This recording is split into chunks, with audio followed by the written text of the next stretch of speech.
Call this meeting to order, please. Thank you all very much. And if we can have a roll call. Trustee Rubin, Yes. trustee Hallwax. I am here and I'll be there in a second. Okay. Awesome. And trustee Mealopoulos. Yes. Okay. Seeing as how he'll be here. I don't think we need to. We'll yeah, skip the We'll formalities. be okay.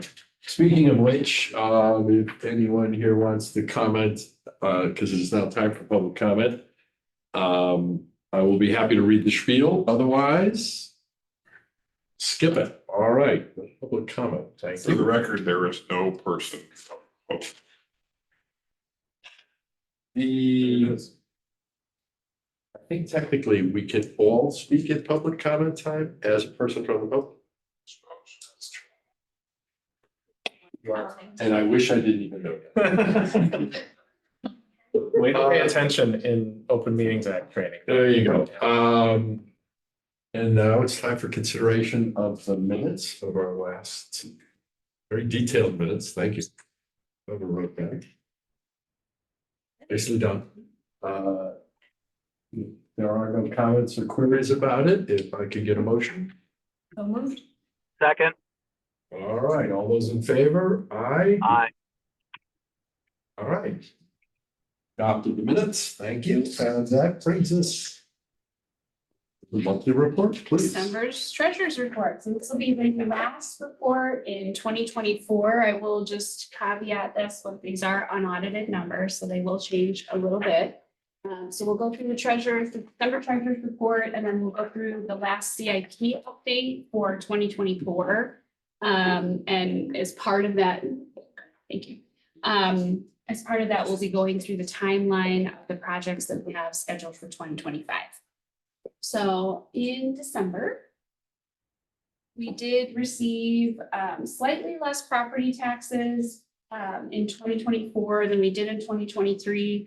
If you remember the mess with the county, when we look at year over year comparisons, 2023 property tax revenue was largely overstated because the 2022 taxes were received so late and we got a lot of tax revenue in January. So that skews the number a little bit. If we were to take that anomaly out, we did receive more property taxes in 24 than we did in 23. As far as performance compared to budget, we've received 101.2% of budgeted revenue for property tax. You may ask why that is. One reason for this is that we do estimate the amount of revenue refunds that we will receive from the county. In 2021, the state law changed and that as we receive property tax distributions, as refunds come, those are deducted from our property taxes that we receive. We never used to get those back.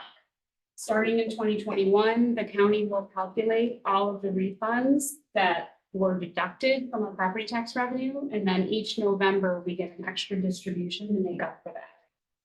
So we never know what that's going to be because the county doesn't share that with us until we get the revenue. So we usually guess as part of budget. So we guessed a little bit conservatively this year. So it came in over budget. We did receive $68,000 in property taxes in December, which wasn't too far off from what we were anticipating. On the sales tax note, this has been consistent with what we've seen all year. We ended the year 10% shy of what we had budgeted. We were a little aggressive in our budgeting for sales taxes this year, admittedly, because we had seen that climbing from COVID and beyond. So we did readjust the budget in 2025 down for what we are seeing. We did see a slight uptick in December. These were for September sales. So it'll be interesting to see what comes in the next few months, particularly in November, December, and see how those sales taxes compare. Other than that, places for eating, utility tax, parking fees, ambulance fees, and E911 surcharges were all continuing strong performance, higher than last year, higher than monthly budget. On the expenditure side of the equation, we are running higher than last year, which is no surprise, and only 82.7% of budget. But one thing I would note for the committee and anyone watching at home is that we are still processing invoices to close out 2024. So that number will climb a little bit through early February. We'll be processing just final closeout invoices. Moving to the water fund, Just back up for a second. And one of the biggest factors was just not being able to make capital expenditures that we thought we were going to be able to get done and paid in 24 that are now shifting, which we'll talk about later in yes, 25. sneak peek for later. Yes. Yes, it's a spoiler alert for anybody. Yes, Sorry. but we do, no, that's okay. And we will, that's a good thing to bring up. Because we will be rolling a number of projects from 2024 to 2025 for a myriad of reasons that we'll be reviewing shortly. But the village board will see a budget amendment for those come before you in February. Once we have finalized all the carryover invoices that we're just kind of cleaning up as part of year end, you'll see the final rollover request to amend the current year budget, just to make sure we have sufficient funds for those projects that rolled over. Thank you. The water fund made a significant rebound, kind of trailing a little bit throughout the year in volumetric revenue the last couple months. We still saw a lot of irrigation late into the season, so our volumetric revenue ended up higher than last year at 104.8% of budget, which is great news for us. Our fixed charge revenue just under budget, but still $27,000 higher than last year. Expenditures are less than last year at 83.8% of budget. Being about 1.3 million shy again because of some of the timing changes we've made in the capital program. And I'll turn it over to Stella for more good news. Thank you. Yeah. Full of good news tonight. 2024 unaudited numbers again. We have reached 3.147 in revenues, which equates to audited net of $778,000. So a nice little addition to what we already have in our capital reserve, which will be helpful in paying for any overages on the clubhouse. So we're really happy with how the year turned out there. Capital equipment, just wanted to let everyone know we are having some difficulties trying to find our trade-ins, which are we buy used equipment. So we have budgeted a couple of pieces that are $25,000 used. They're $75,000 new, and we usually buy them in the first quarter. We're out looking pretty hard. We found that a lot of private clubs that usually lease equipment are now buying it, and they're not putting it back for sale. So we are struggling to find some used equipment. We may have to change the capital expenditures, and we'll see how that shakes out. Friends of the Glencoe Golf Club has been busy. Right now, our latest update in pledges and contributions is just over $2 million. So we have reached our initial goal. We do have a $3 million additional, so we're looking for $1 million more. Working with Kim Swinton from the Swinton Group, once we announce that the clubhouse is moving forward and we're going to have an official groundbreaking, we'll be starting some new campaigning. So pretty confident that we're going to close the gap there and get that additional $1 million. So that's going very well. We also have a commitment from Sarah Paff to join Friends of the Glencoe Golf Club board, and we'll be doing all of that onboarding, etc., in March for her. So everything's going Excellent. well in that direction as well. Thank you. That's Welcome. great. Moving right along to the rest of the fund, our debt service fund is at kind of an all-time low for the end of the year because we exhausted those resources for our December principal and interest payments. We're already starting to get property tax revenue, so that will start to replenish that fund. The capital fund has aggregated about $3 million. Part of that, kind of continuing on the golf train, is the bond proceeds that we issued for the clubhouse. We have exhausted part of those bond proceeds just in the preparation of the site, the professional services that we've used up to this point, but we do have a significant amount remaining. And those bond proceeds will be utilized for the demolition that will be presented to the village board on Thursday night for your approval and the initial phases of the project. We are planning for a bond sale in March, with proceeds to be received in very early April, which will bridge the gap to get us into construction. And then the MFT fund has aggregated, again, unaudited, about 1.8 million in resources. As you may recall, typically the village will aggregate resources in an MFT fund, and then we use that typically every third year to supplement a much larger road program. So that's a good news story as well. On the personnel side, our personnel expenses are running about $1.5 million higher than last year. The big driver here, again, is just filling vacancies and some of the cost of living that was approved in our collective bargaining agreements. And then there's a slight increase, in our pension cost year over year, and that was just the natural result of, again, filling some of those vacancies and salaries going up. The other driver here is benefits cost. Again, that's associated with filling vacant positions this year compared to last year. So everything is within, well within the annual budget. We didn't exceed any budget. We still have some vacancies there, but it did increase year over year as expected. You see the salary costs leveling off. I do see, I would expect it to level off. We're still not quite at what we were budgeting for all of our authorized positions.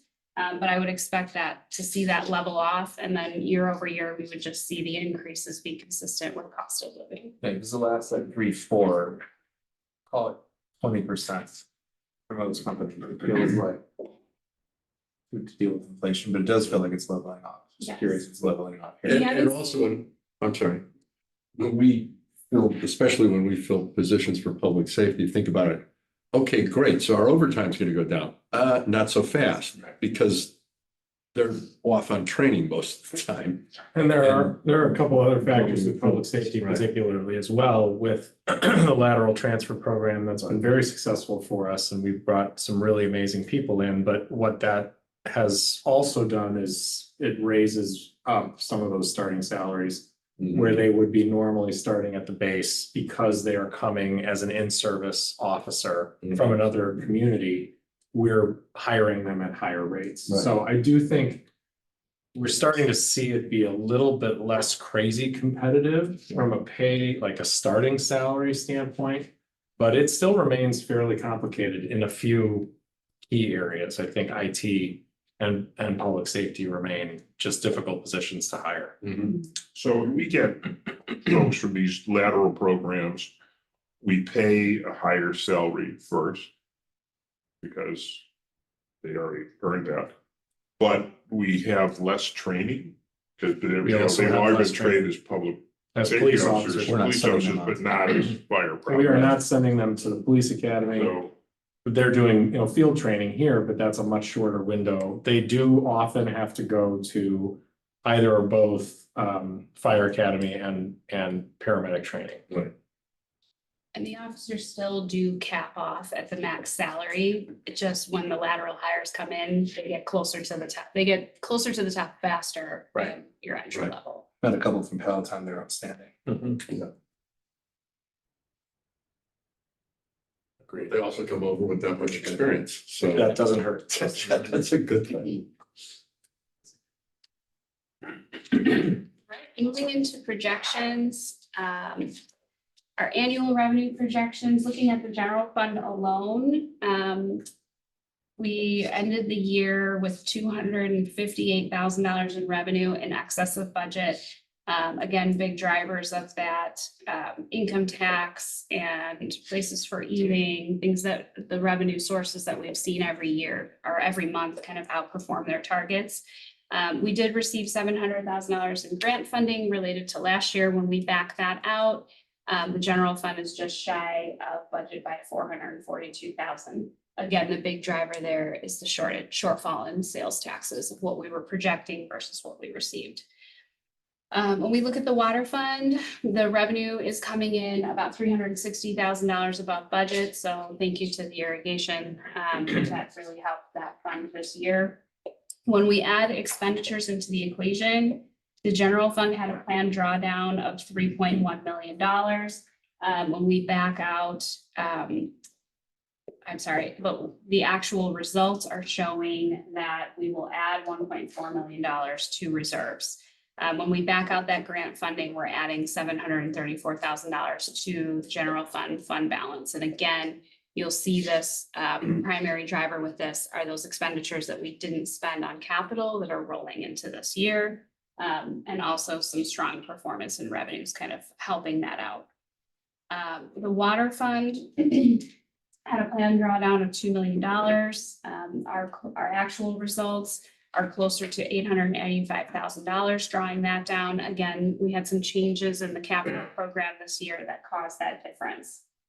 When we look at everything together, our fund reserves at month end, again, unaudited, the general fund is projected to end the year at $16.6 million, which is just shy of 72% of our operating expenses. Very strong position to be in. And the water fund is at $6.3 million at almost 114% of water fund operating expenses. And again, a big lion's share of that water fund reserve is still unspent bond proceeds that will be reinvested in the water main project. So we will see that number come down, especially with the Dundee Road project scheduled for this year. On the inflationary side and economic impacts, we are seeing not necessarily any difficulty in maintaining vehicles that we did before, some equipment, as Stella mentioned earlier, but now we're seeing labor shortages in the actual outfitting of the vehicles. So again, our public safety department's having some trouble getting vendors that have the staff to outfit some of our new vehicles, and also a snow plow. The board may recall that we purchased a replacement for truck 20 in 2024. And there's an 8-month lead time for the snow plow. That is the snow plow attachment. So just still some oddities in supply chain that we're encountering. So we'll continue to monitor that. On the commodities side, right now, our commodities are lower than last year at 5.4% of budget. Contractual services are running higher than last year, 86% budget. I would again just caution that these numbers will change as we continue to funnel through expenses that'll be posted for 2024. Also, we started the village's annual audit process today. The auditors were on site for preliminary field work. Everything went well. They left smiling, so I think that's a good sign. And they are returning to us again February 24th through March 14th, and then we'll finalize that report in June and bring that before the board.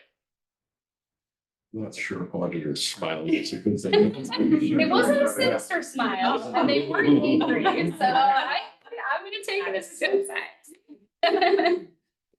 Okay, are there any questions on the treasurer's report?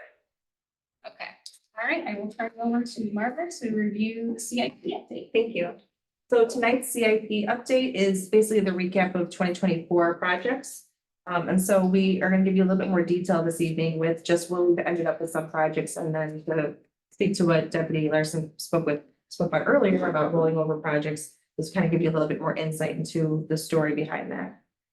So we'll start with the Green Bay Trail construction, sidewalk and engineering from Cedar Lane to South Avenue. This will have some carryover into 2025, and the completion date is going to move out to June of 25. There's a sound analysis scope that was not completed prior to the leaf fall in 2024. And so we have to wait until the weather changes before we're able to complete that project timeline. And that's just why there's a longer lead into 2025 for that project. If you have any questions about that study, speak with Director Sarna about that. Now we're leaving. The Village Hall Masonry Project, just a really quick update on this. We talked about it last meeting, and the lower ramp fence that's over here on the side of the building, there was some delay with the vendor, and so that will also be continuing to be pushed a little bit into 25, and also weather permitting, the installation will be occurring in 2025. Going on to the replacement of truck 20, I think you just spoke to that the snowplow is still delayed, so we'll be finishing that project up as soon as the vendor is able to do that.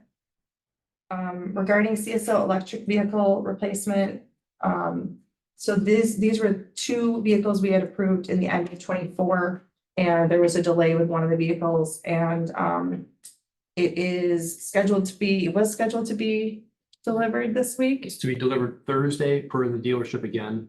Confirmed it's to be delivered to the outfitter on Thursday. Outfitter was promising.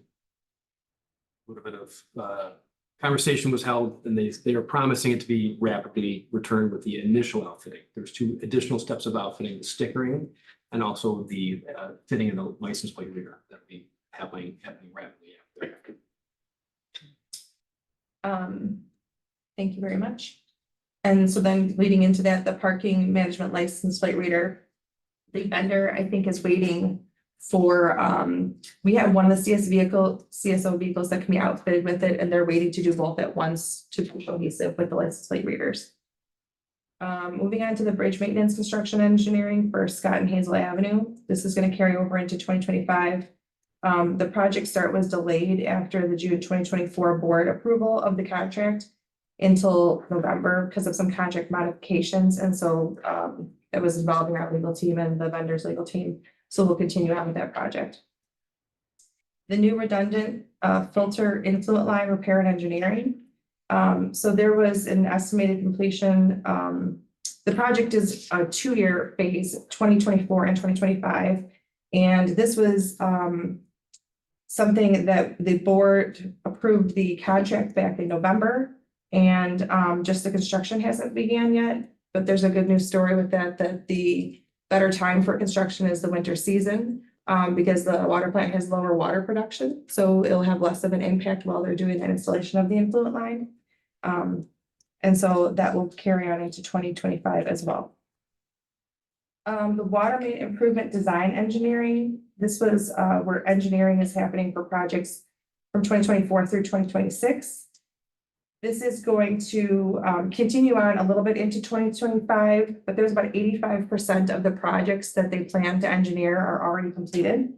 And then the Dundee Phase 1 construction bid documents are prioritized, and they'll be completed, and the RFP going out very soon. And Director Sana has more information on that as well if you'd like to ask questions about it. There's 15% left to be designed, or what was that? Yeah, I mean, as far as overall project completion, we're about 85% done. As we were progressing to the end of the year, we really prioritized Dundee Phase 1. So that will be going out to deadline and get it out this Friday. It's just the remaining projects. They've designed all of them. It's just kind of the final review acceptance that will kind of be extended into the first couple months of next year, or this year. How bad is this bridge in Scott and Hazel? In danger or anything, right? No. So, right, the We bridge have work- loads of 100-year-old bridges all over the one. correct. You So, don't have 2 minutes. so there's a good news, bad news with your question. The good news is they're not in that bad of shape. The bad news is they're not in bad enough shape to get good grant funding. Right. So you're kind of in the middle. So if you let them deteriorate to a point where you are concerned about them, then you get grant funding. But if you take care of them, From the federal? and from the state, yeah. So that's, I mean, where we're at right now is we will be doing some repairs and maintenance. We want to stay on top of it. There are some significant repairs for Scott Avenue that we're planning, or Sylvan Avenue, we're planning for this year, sorry. So, and then the design of Scott Avenue for future repair will also be happening this year. But I think our contract, like Margaret said, with WJE, for legal reasons, we just went back and forth for much longer than we wanted to. We didn't get as much work as we wanted to done this year. But the good news is they jumped on helping us plan out. We got all the projects we needed to in this year's budget, which I think was one of our main priorities. So we do have a lot of work scheduled this year as far as bridges go. For future reference, should we be talking maybe to our legislators about not penalizing us for staying on top of this? Because one of the things I learned back when I first joined the board 40 years ago was if you let it go to hell, it costs 4 times as much to fix. If you stay on it, it's cheaper. So make the pitch to our legislators and see if they can help us get some of the smaller amounts of money. Yeah, but what we need then is, okay, here's our list. Here's what we're gonna do. If you want to pay 4X, we'll wait, put up big signs so no one can get there, or you'll get us the money now. Anyway, That's easier to do with the work that we're doing right now, because what we're essentially doing is the assessment to determine what 4X is. And so as we're working through that, that's certainly a piece of this. The interesting thing, Glencoe only has 6 bridges altogether that are within the village's jurisdiction. We And one of maintain them's a 4 of them. pedestrian. Yeah. So thankfully, we are not in the same situation as many other municipalities that have, a dozen or more of these significant overpasses that they're worried about. But it's still not an insignificant overall investment that we're looking at. And as we can continue to encourage our legislators to be nice to us, that would be a good thing. Yeah, I think we'll have more data to go and have that conversation at the end of this year. we often don't collect, but if we don't ask them and come with sort of a shovel ready, here's what we need, Right. here's why it's efficient to pay for it, even though you think we're rich. Well, so we should try it. Going forward, we should try it. Look like don't we have flooding issues under Scotland? Under Hazel, yes. Yeah, I mean, are the repairs just structural, like the bridge above, was there any room for Um, rectifying any of the flooding we have down there? I think we Doing are something big. looking at some of the drainage concerns on Scott, yes. Hazel is currently not within. I'm in Hazel.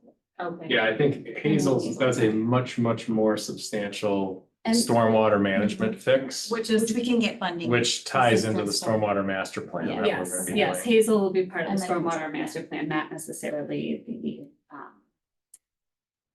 bridge work that they're doing. But I know for Scott Avenue, there are some erosion drainage questions that, yes, we will be Yeah. addressing.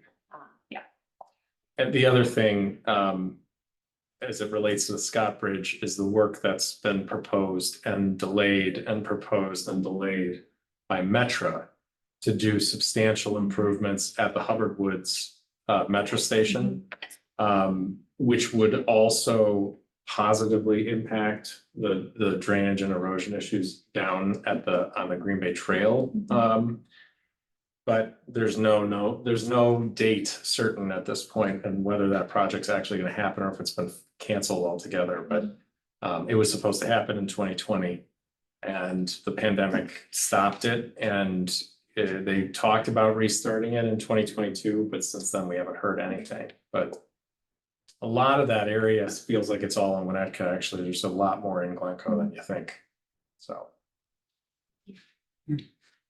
Is talking about water issues, you're saying that the bridges are adversely affected in terms of footings or otherwise because of the water flow issues? At Scott There's Avenue, erosion in terms of it was, structural integrity of the bridges? it was noted as just a minor concern in one of the inspections for Oh, Scott okay. Avenue, but I don't think it's significant impact.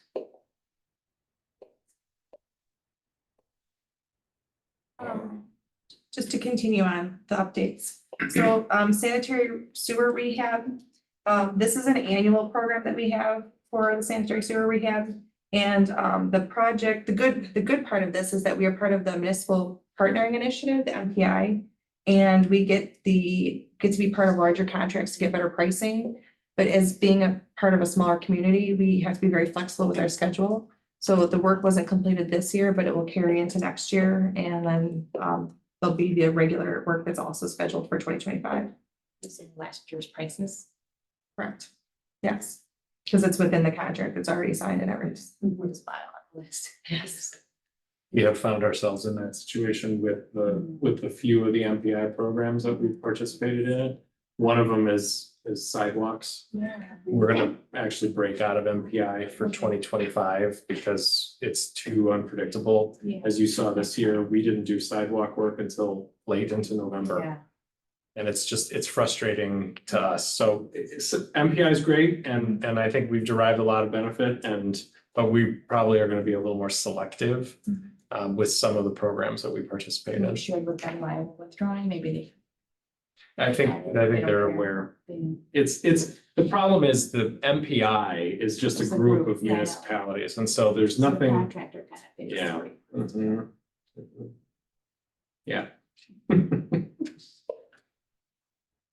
The next project for the storm sewer at South Green Bay Road construction. This is just a very small portion of the project that's gonna carry over to 2025. Basically, that the rollover is needed just to complete the final closeout project with MWRD's final inspection. And so 94% of the funds have already been spent, so that's good. Just 700,000. We got, About a so million. it's $1 million committed to us and we received 750. Oh, we That received was- 7, we're gonna receive more. Okay, 250 more. Okay. And then last, the electronic speed signs we talked about last month. It was received in 2024, but then part of the equipment wasn't quite exactly what we needed and it had to be sent back. And so that is coming back for delivery here in January. So we unfortunately, all goods that are received after December 31st will not have to be coming out of the 2025 budget. So it's very close to being finished. With that being said, as Dr. Larson mentioned, we will be coming before you with a budget amendment in February. And we do a very good scrub of making sure every dollar that can be spent out of 24 is completed, so that when we're bringing that budget amendment for you in 25, it's a good estimate of what the final closeout for that project's gonna be. Questions, any other questions on the changes? There were a couple projects that just have deferred altogether. Curious, the reason, I'm sure there could be, but. The garage, our public works replacement. We had some, Repair or something, just. we had somebody come and take a look, and give us an estimate for the roof replacement, and they actually recommended that we don't do a full roof replacement. So we did some spot repairs and there was some drainage tuck pointing along the edges. They thought was gonna provide significant improvements and help and be an overall much better cost effective solution, yes, so, yeah. Perfect, and I'm just thinking about the driving range, I mean, just, I don't know, we talked about it, I'm just curious why it's deferred or Driving range. just putting it out until the figure. We paused Paused, because of the fine, I'm just county curious. and as we're assessing the overall impact and magnitude of the Yep. clubhouse project and the price point of that, we wanted to make sure that resources were available to finish that project before we take on the driving range, but that's gonna be a question that we will have some pretty good answers for soon. Because our hope is that as soon as next month, we're gonna have construction tracks for the clubhouse, so we'll have a sense of the impact. As Stella said, you know, the fundraising efforts have been really positive. That's gonna help a lot. It's gonna turn into the overall impact of the clubhouse, the cost inside. And we'll be looking at that.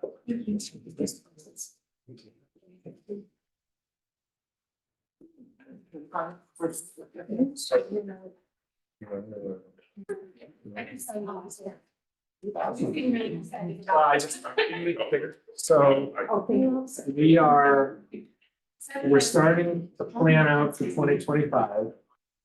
The new projects that we have and one of the things that we recognize with some of the information that we share on a monthly basis is that it can be somewhat disjointed and complicated to help get you all to understand. And likewise, it's a little disjointed and complicated internally. And so we are taking a look at making some changes to the presentation and also wanting to make sure that this is an effective monitoring tool for us, for our staff team, as we're working through the course of the year. I'm gonna have Monica kind of walk you through, because she's the brains behind this new outline. But again, the concept is to be as clear as we can about when things are gonna happen, when the board is gonna see something from a standpoint of an approval process, what a legitimate timeline for construction is, and making sure that we're accounting in this setup for project closeout. A lot of what we've seen in terms of the rollover from 24 to 25 ties into project closeout. So there's no more shovels in the ground. Shovels are done. The residents don't feel it.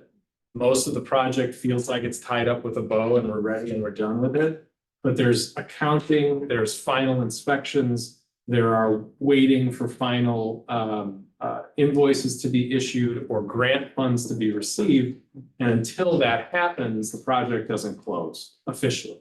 Financially, it doesn't close. And so what we want to do is be careful about that for ourselves and the development of the budget to make sure that when funds are carrying over, if a project is expected to take over multiple fiscal years, and some of them do, that we're accounting for that clearly, everybody kind of understands it, but then we limit the amount of budgetary adjustment that has to take place once a budget is already approved. So I'm going to let Monica kind of walk you through what we've got here, and we welcome any feedback you have. This is not final. You'll get a more final version next month, but we want to run this past you. So I'm just gonna start with the overall general layout. We have our projects, our capital projects for 2025 listed on the left-hand side here. And then as the columns go, we have this year kind of hugged by last year and next year. Just to give you an idea of how projects may have started in the previous year or may continue on into future years. So we start with 2024, we go on a monthly basis, and we end with 2026. I'm going to jump up to the legend at the top right part of the page. So our green cells are for design activity. Yellow, we've decided is a scoping and bidding process. That may be where we're getting quotes, putting an RFP together, it's publicly advertised. And then it would go potentially, within that time frame to you for final approval. Red is for construction. Our dark navy blue is project closeout. And then the lighter blue is if there's an actual deliverable, like a physical purchase or component that would get installed. That's what that annotates. A couple icons, so you see the check mark indicating village board approval and when we're anticipating would come to you. The infinite loop indicates that this is an annual program. So you'll see like for the lead water service line replacements, none of the colors will really apply to that program. It's just ongoing. So we have that continuous loop. Our envelope is for public engagement. And then the last cell, as we're progressing throughout the year, things will change. So this is our best guess at how we're going to proceed through these CIP projects. But if things change, you'll see a pink cell noting whether the project moved back a month and how they were updated, or maybe we received something quicker than we thought. And we use those pink cells with arrows either forward or backwards to indicate how the timeline has changed. Good question. Yeah. So sometimes we'll have deliveries after closeout. Yes. How does that work? I'm gonna, Right. I think I made a mistake on it, because for me, delivery is the final delivery of the project. So that's what that was my assumption, the final delivery of the project. Okay, so then we're getting to this a little bit. Yes, that's. It's a working through. Got it. Okay. We'll resolve the There's some, semantics. Yes. for next month. Okay. And does this then, first of all, this is great and helpful. And then I know one of the things you're all working on is considering how much CIP that we have that involves, shovels in the ground is the phrase. And that we've been told the earlier in the year you can go out to bid, the better. And that this is all designed towards pushing the design work, et cetera, so that you can be able to go out to bid earlier, in each coming calendar year. So this is part of that process and analysis. Right, so you'll see like some of the projects are design only. You'll see green kind of spanning through. So that's the design work, the prep work that we're doing so that as we go into the year of construction, we'll be set to go. So you'll see like Dundee Road water main replacement. We have that bid process right at the beginning of the year. I think also our residential sidewalk repair and replacement. We have that one out in February, March. That's one that we're trying to get all of that information designed and scoped last year so that we could hit the ground running and get it out on the street earlier. So there are a couple examples of that, but yes, it's a work in progress to get that engineering ready. So that we're construction shifted to an earlier part of the year.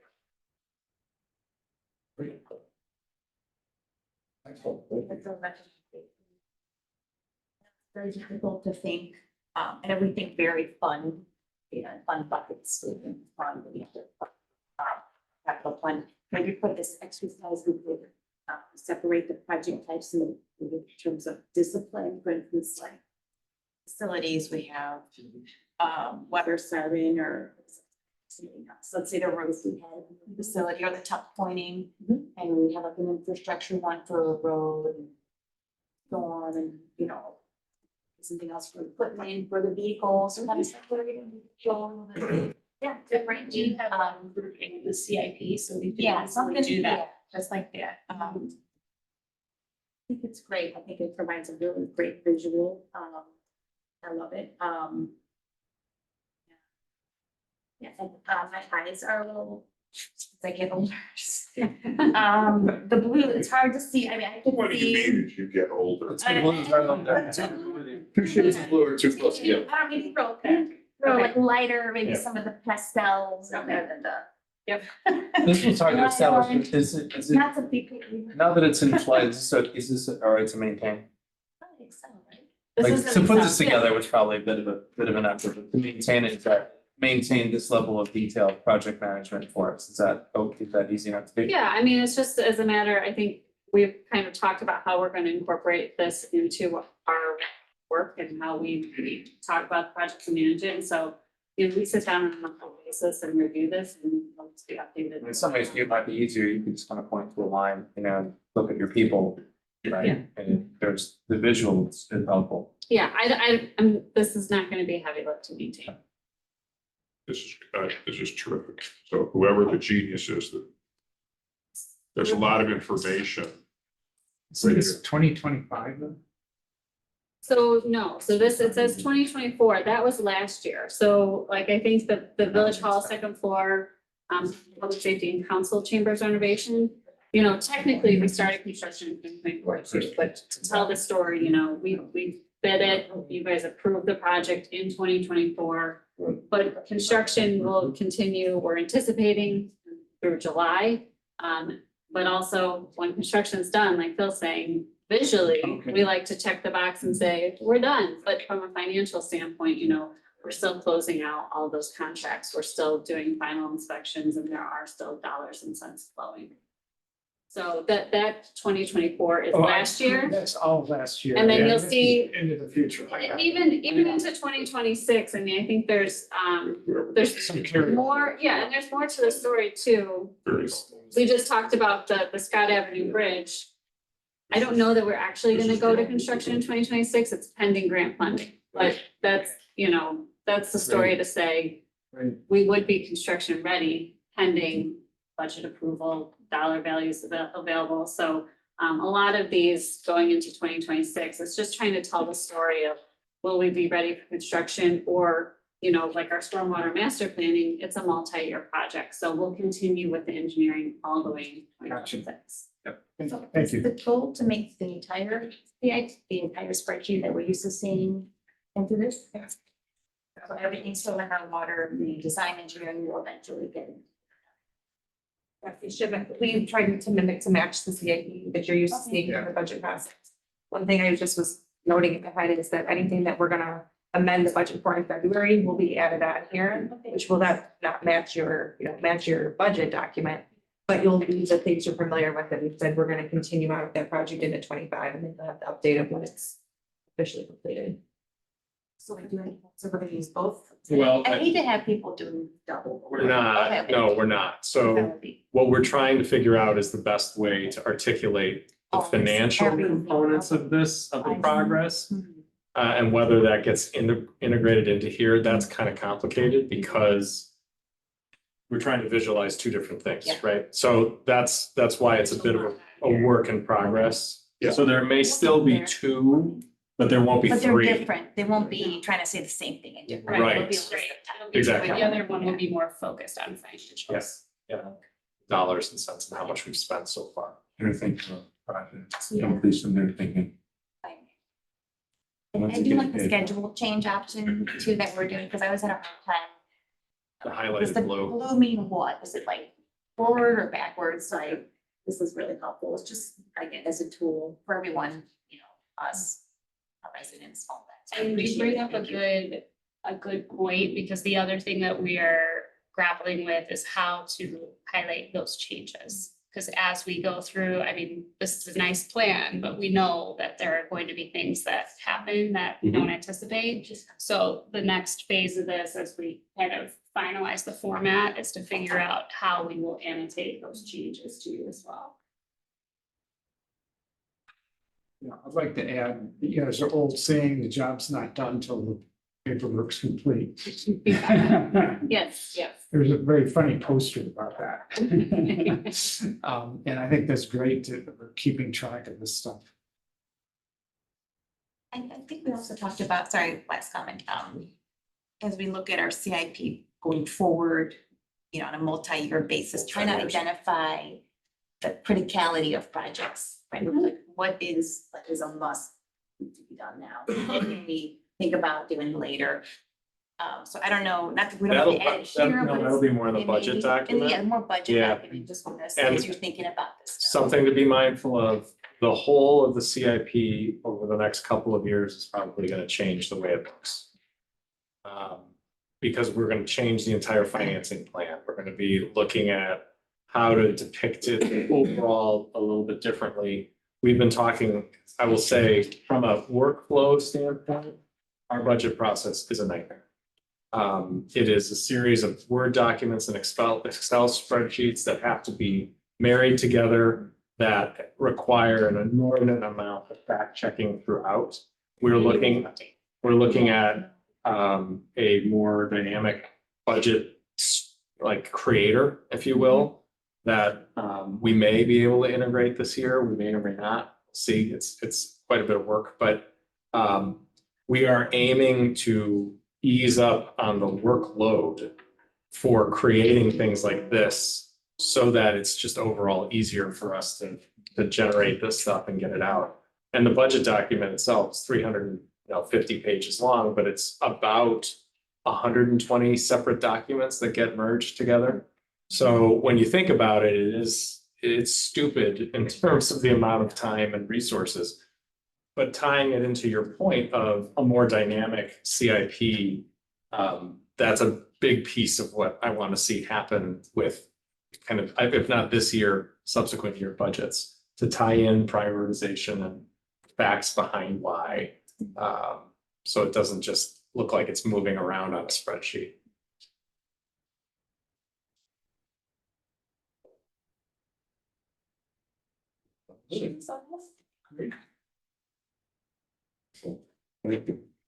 It's the staff presentation. Appreciate all the hard work. We welcome it. Love it. Does anybody have anything else that they would like to discuss with you? If not, Do I hear a motion to adjourn? Second. All in favor? Aye. We are adjourned. Thank you all very much. Appreciate